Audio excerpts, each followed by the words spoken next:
Greetings, my loyal subject. It is I, Amelie, your Archduchess. In last video, I got pretty much a bit too emotional, so I'm gonna talk about privilege again, but this time I'm gonna make it a bit more objective, featuring Cassius Dio, the Roman Republic, and obviously our guest of honor, Caesar. But before we begin, I'm gonna please ask you to like, comment, subscribe and all that shit because, well, I'm trying to get out from hell. Thank you very much for that. And let's move on. So, a quick recap on privilege. Essentially, privilege is getting an unearned advantage in life, usually by simple inheritance, either that being monetary, genetic, or plain old luck. Of course, when the privileged people are in a vast enough group, we can always scratch out luck. The implication of luck being out of the room means that the privilege is based on essentially a system of it, and this system tends to have people who have more and people who have less. So essentially the privileged and the disadvantaged, the oppressors and the oppressed. However, this is not a simple binary, for you see it's more like an an onion. It has layers of it. I'm gonna get into the onion a bit later. All I just want you to kind of understand right now is that simply it's like a yin and yang thing. You can have privilege without oppression. Simple as. And mostly through my eyes, I conclude that the real issue with privilege, it's its own existence really.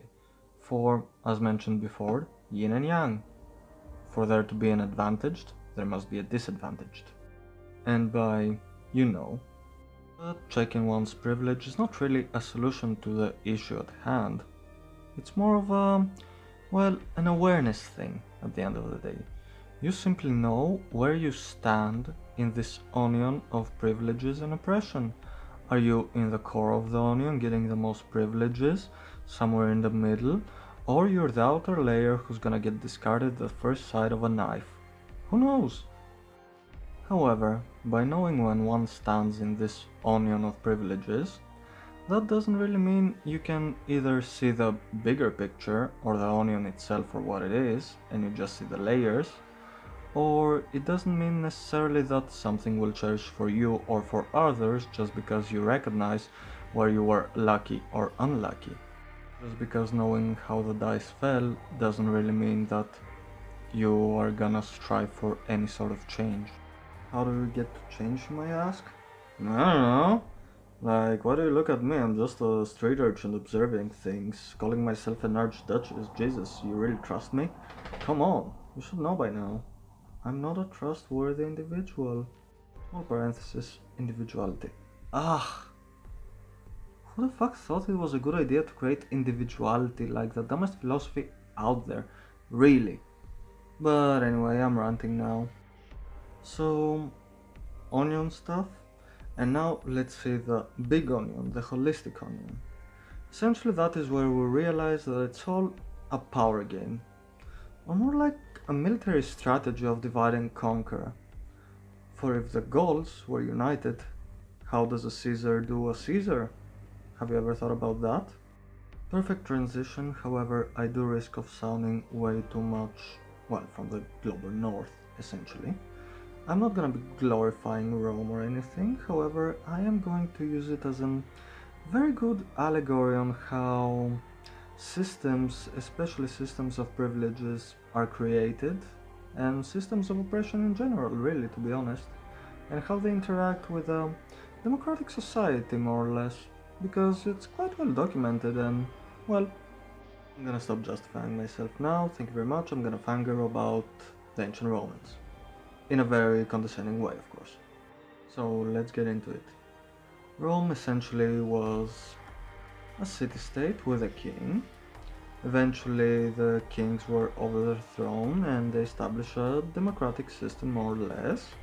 And this democratic system ended up evolving, / being butchered, into an empire. And then, after like 2000 years, World War I happened, and the Romans essentially had to give up the empire because the British and the French instigated Arab revolts in its parts. So now instead of the Roman Empire we have Turkey. but I'm mostly gonna refer to the Republic part until it became an empire, so yeah, let's do that. And now, back to the Republic. If you didn't already know, the Roman Republic, at least at its final days, it had a very strict hierarchical slash caste system. Very few ways of progressing in this system, of course. However, there always was a way to climb up. And in the Roman Republic, at least in the early days to the late days maybe, one of the best ways to ensure you're having a political career, therefore wealth and more privileges, was by joining to the military. I said joining to the military, didn't I? God damn it. So I forgot to mention, but for the last part to apply to you, you have to be a man and a citizen. No girls or foreigners allowed. Yes, because of fucking patriarchy, because obviously, and xenophobia. But that's a can of worms for a different time. I'm gonna carry on right now.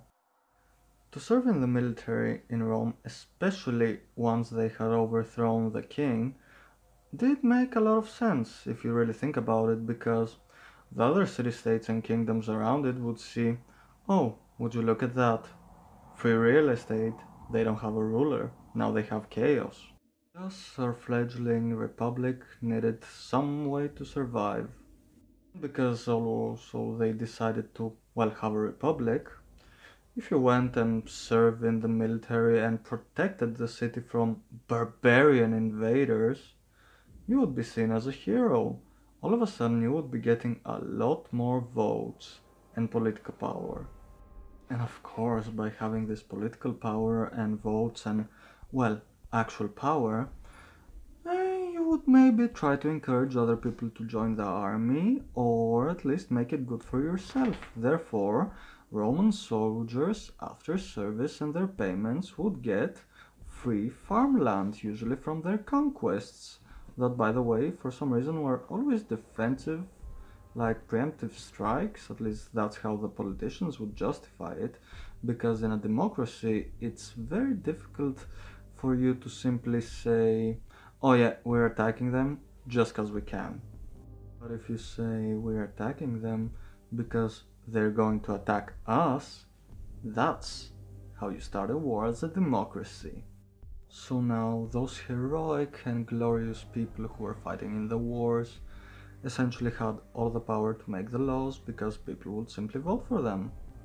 So they made sure their families and themselves got quite the generous benefits from it. Slowly, of course, because it did not want to seem too obvious.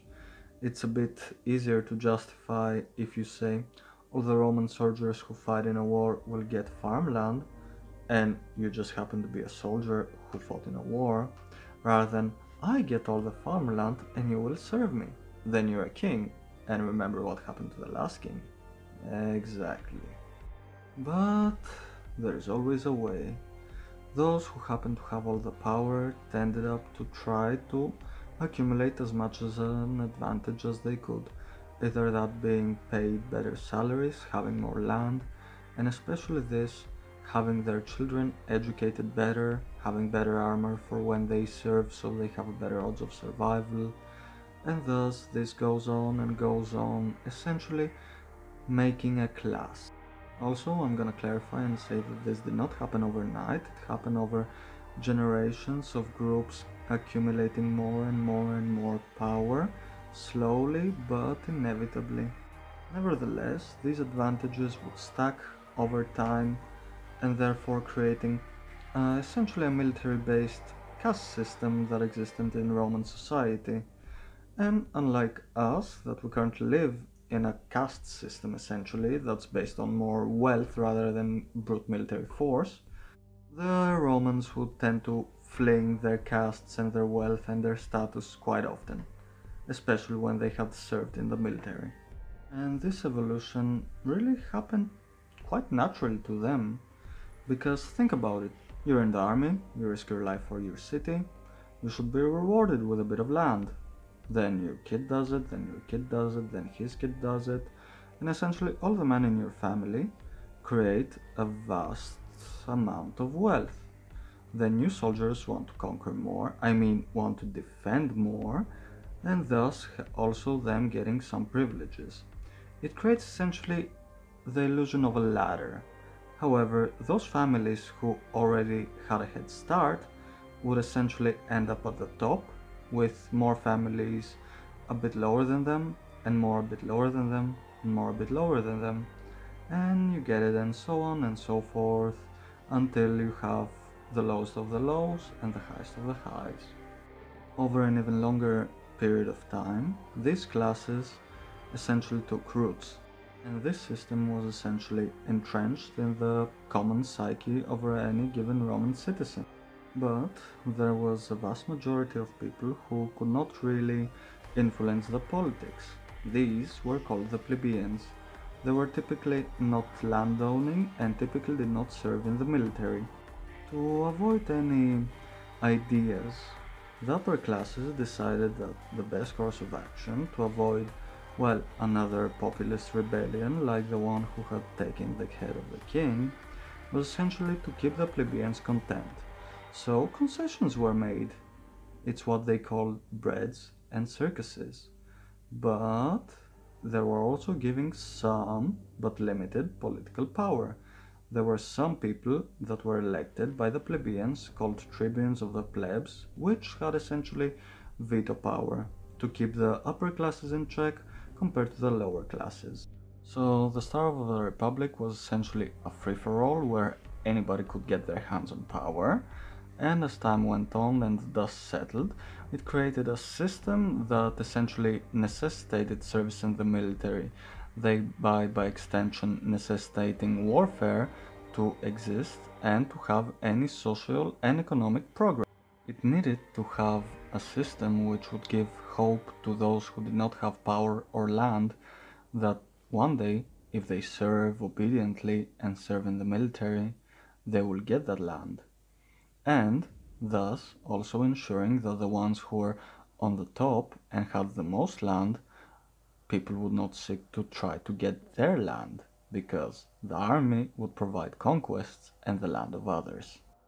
This system essentially created hope, fear, contentness, luxury, oppression, glory, order, righteousness. Well, it needed something to justify its own existence after all. But as you have probably guessed by now, this system would favor those who were already on top and would essentially accumulate more and more and more and more to the top, and the ones who started with less would tend to have less and less and less, especially those who were simply the massive Roman slave population who could not get anything. Yup, the Roman Republic fell because of this system would always lead to the concentration of absolute power in the hands of the few, and that always leads to some infighting, then a prominent figure rising to the top.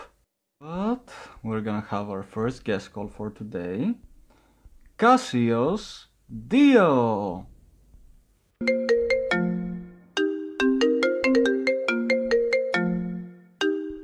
Well, that was weird, but let's move on. So many people tend to attribute the fall of the Republic to one person in particular, that being Caesar. However, Caesar was just a symptom of this fundamentally broken system. This system who would privilege and keep privileging those who already had privilege and oppress those who were already oppressed. After all, Caesar was part of the faction called the reformist faction who wanted to simply gain political power by simply giving to the plebeians land and whatever else they wanted and stuff. You know, reform. And they were usually against the conservative faction who simply want to leave things the way they were. But, however, many people don't really know this. Due to the privilege being a thing, corruption was also a thing, thus democracy's falls. For decades, the Republic was unstable. It was filled with gangs beating up on people, factionalism, this and that. So it was very easy for one person to simply take absolute power. And Caesar was simply the first who tried, maybe not intentionally, but Let's call him and find out. So, just to clarify, this calling technique is forbidden by the Geneva Convention. So just, keep it between us, okay? Okay. Caesar! Sup? Oh, it's you again. I get it, you are lonely, but find some friends who are alive, for fuck's sake. No, this time I'm calling you simply to ask a couple of questions. It's a professional call, I promise. Femina, if I was alive, I would so throw you off the tartan rock. I'm kidding. Go on, tell me. Was it your intention to kill the Republic? No, nothing so extreme. I just wanted to be remembered in glory, bring a bit of order with the boys of the Triumvirate. I just wanted to rule for a little bit, fix a few problems, give power back to the Senate when I die. That is everything. But in your will you left everything to Octavian. Wouldn't that imply also your position of dictator for life? Come on, Amelie, you know me better than this, no? I chose Octavian because he was a good kid. How in Jupiter's saggy ballsack was I supposed to know he would go for absolute power? I was just as shocked as everyone else. Eh, whatever. Anyway, final question. How did being a bottom affect your life? Is this on the record? Maybe? Ah, fuck it, I'm dead anyway. Sure, I got mocked for it. Cause yeah, you can fuck as much as you like, but as soon as you get fucked, they're all like, oh no, Caesar is a little bitch now. So, yeah, I may have overcompensated just a teeny bit. Oh, sorry to hear that. But you're still a 1% and genocide lasts, so I won't feel too bad for you, darling. Hey, at least people still talk about me, no? Okay, babes, I'm gonna hang up now, okay? Fine. I gotta help Sisyphus with his rock again anyway, though. But I'll be here in Tartarus waiting for you. Aw, you're so sweet. I needed to hear that. Alright, goodbye, my dear. Come visit me sometime. Vale! Alright, bye, Caesar. So, moving on, we can also compare this system to a game. Social animals tend to be quite adept at playing games. The rules of this system was, if you can accumulate more advantages, then your offspring will do better. Due to the unique structure of Roman society, which, compared to other places, was, to be honest, if you're simply a Roman man. Yes, I know, fucking Roman patriarchy was so shit, and they had slavery. But, let's say you're a Roman man, you probably had it better than most of your neighbors, because at least you had some political power rather than none, at least you had the hope of getting more advantages rather than, well, not. Thus, the human animal kept playing without really caring too much about what would happen to whoever was on a lower class than them. For you see, we were so focused on playing on the game, and we did not ask for everybody to have the same starting location. This means equality. So even though the original people who created the Republic want to have a more fair game to play, the game they decided to play was still, well, based on accumulation of absolute power, and thereby the game eventually concluded when Octavian became the first citizen of Rome. The Republic may have died at this point, but the game simply evolved, because now those who had the most power simply would be even more entrenched, and those who had the least simply had lesser options of climbing up, ignoring the parts where a lot of the people would die in the civil wars, obviously, because there was quite a bit of social mobility when you fight in civil wars and win. But also a lot of lower class people died, and some of the creepity crop also ended up dying because, well, a lot of civil wars. After plenty of time, the empire also ended up dying, as I mentioned before. But yeah, that was the little Rome story that I had for you guys. Now I'm gonna carry on and see what happens around me, because I do see a lot of democracies and I do see them really liking the status quo and the current progression system, let's call it for now. Hehe, hehe, progression. More like oppression. I want to die. I'm in terrible pain. I don't know why I made this shitty ass joke. Please, somebody come and smack me on the head with a hammer. I beg you. So, when I look around me, I do tend to see a lot of similarities to ancient Rome, especially when it comes to the democratic states that exist now. Like, I see a lot of them in various stages of this system that leads to authoritarian rule taking over more and more and more. But of course, this virus of a system can be prevented. Let's look at the most egalitarian states that they are. They seem to be the ones who are the most internally stable, at least from my outsider's perspective. Unluckily, I don't tend to live in any egalitarian countries, so yeah. But looking at the places who are not so lucky to have a more egalitarian society, I see their systems refusing to give their plebs tribunes, and thereby instability brewing in the air. The ones who have special preferential treatment, they tend to be afraid of losing that, and they don't want to lose also their entrenched positions of power.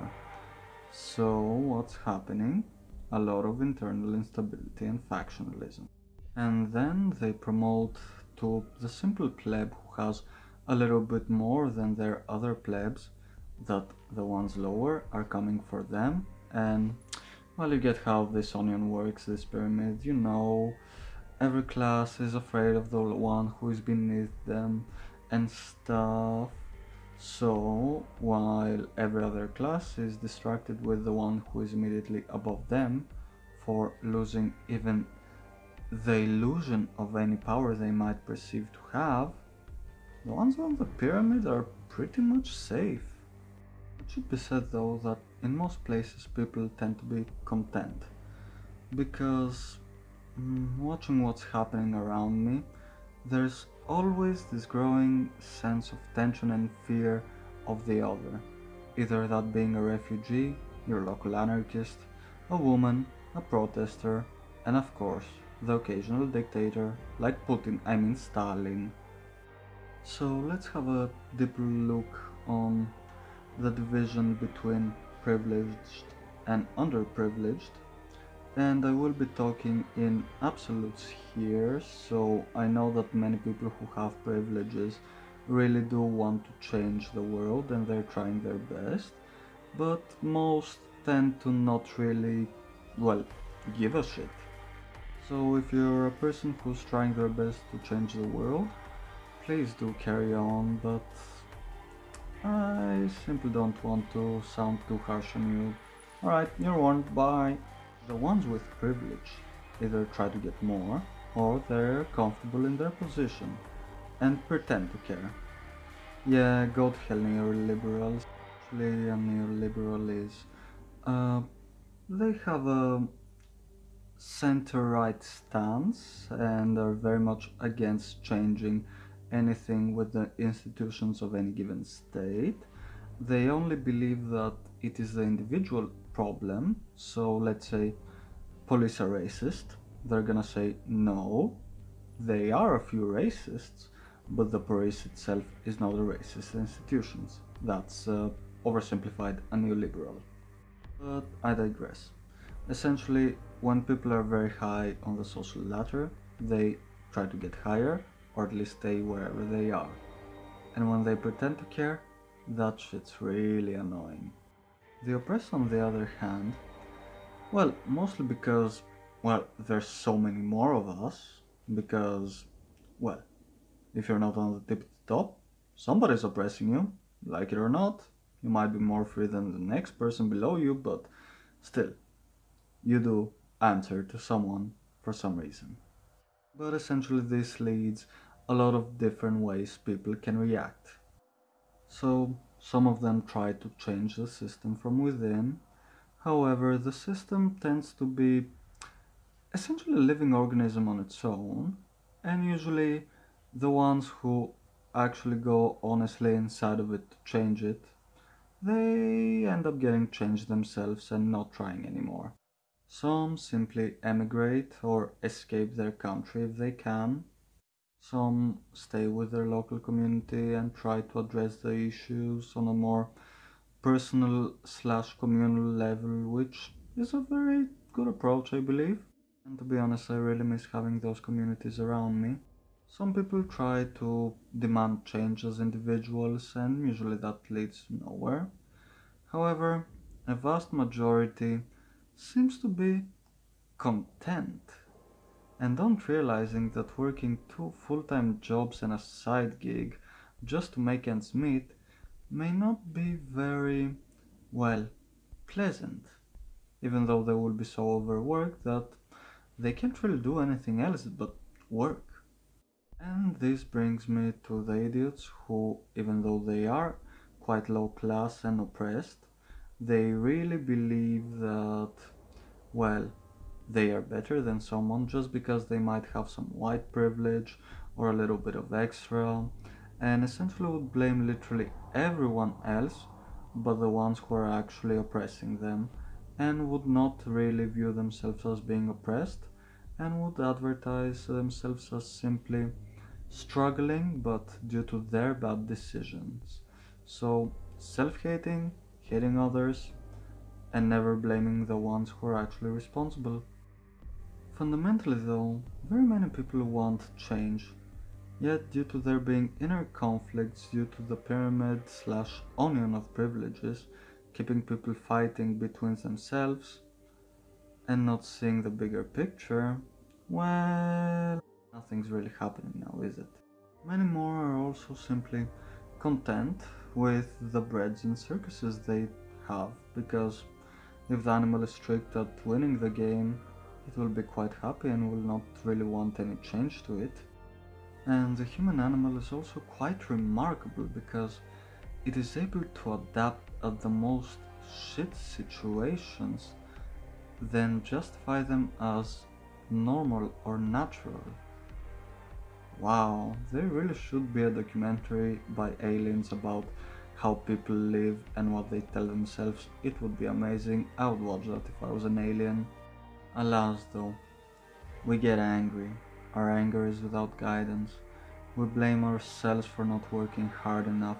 We envy the ones with slightly more than us, yet we still entrench ourselves in a position that we are due to the fear of losing what little we already have.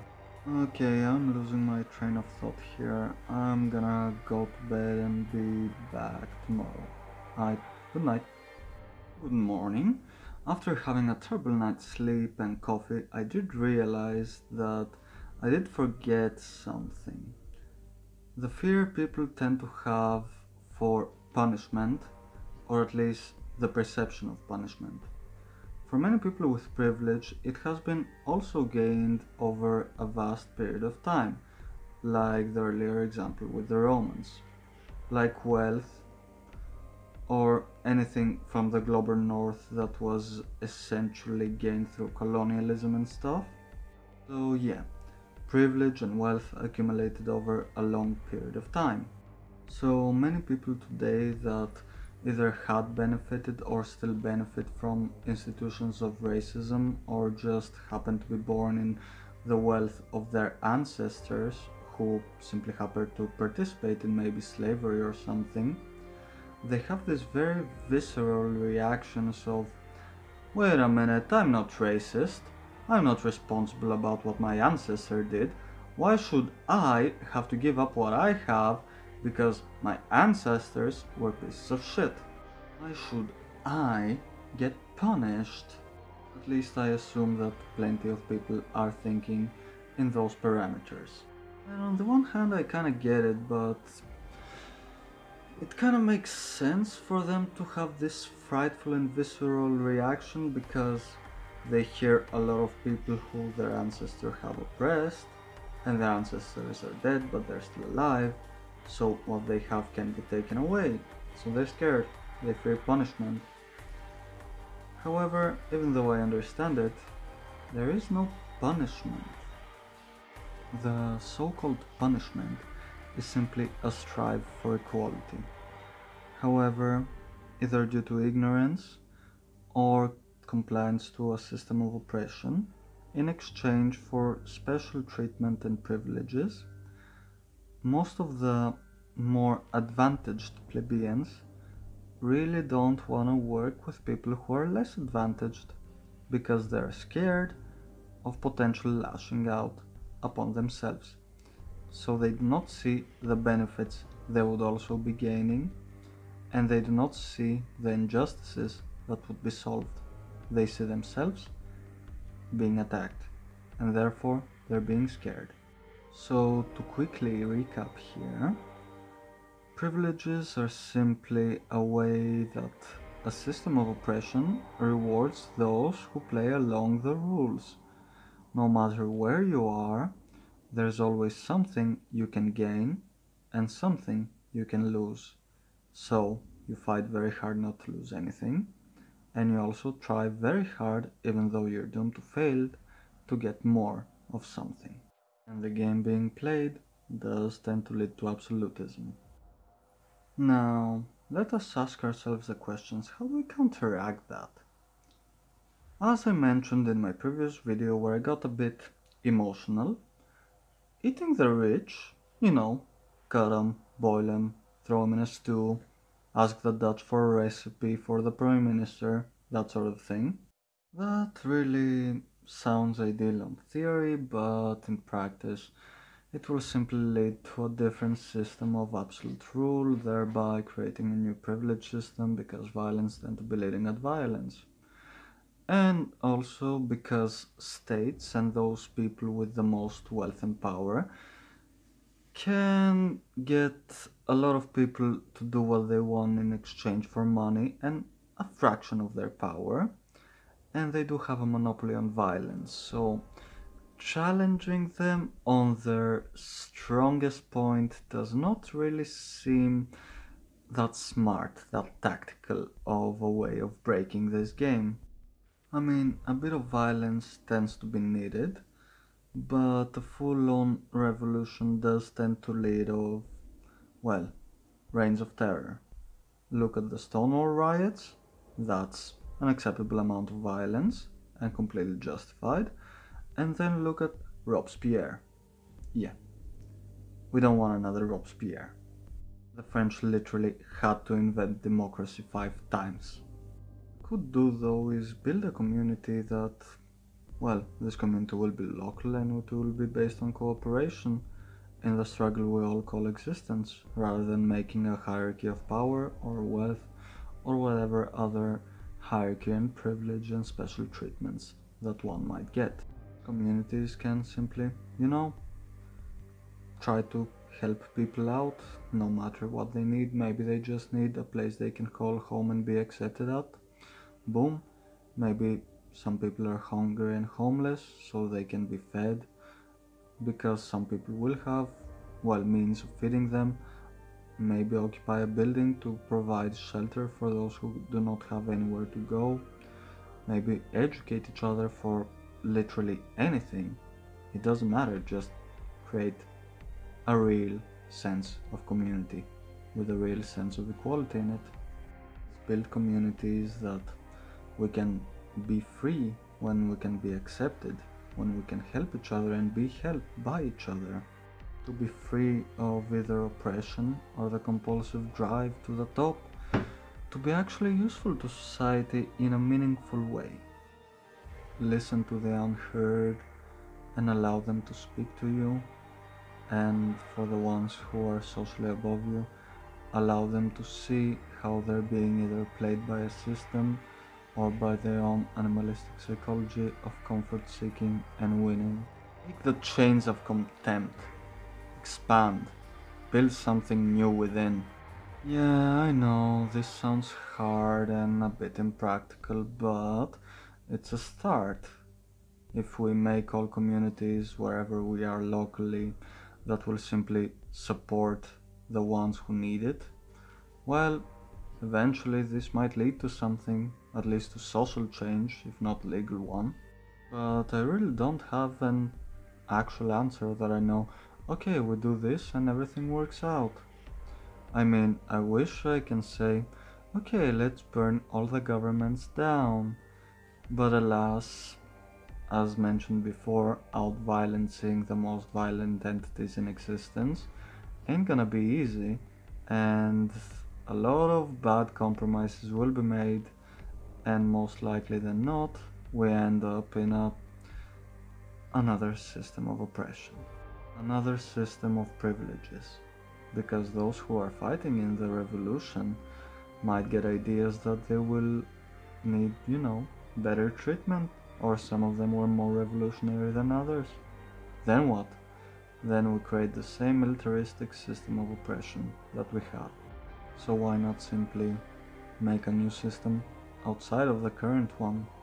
Just make the strong communities, strong cities. Just live, vote, try to influence our power, yet also not forget where we come from, provide to our community. And I'm not telling you, if you have privilege, give everything away. I'm just telling you, use your wealth to help. And if you don't, try to make a community that will, well, accept you, help you to get what you need to get to survive in this cruel world. Okay, a quick edit here. I'm starting to get tired again, and I'm essentially mixing my words. I hope my last thingy really makes sense. But alas, these are the words of a random street urchin on the internet.